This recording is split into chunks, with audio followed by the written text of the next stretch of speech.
ចូលត្រីទី2បាទត្រីនេះជាបលុនមកព្រឹកធំនេះធំត្រីទី2ស៊ី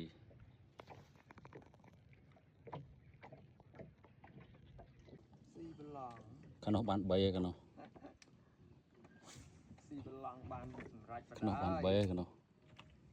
តាមអត់តន់ចាស់តន់ហើយចូលត្រីទី3ត្រីទី3ដៀបគូនដៀបកន្លះគីឡូវិញដល់មកខំហ្នឹងដល់មកខំហ្នឹងជាតិបដ ாய் ជាតិហ្នឹងអេមិនហើយ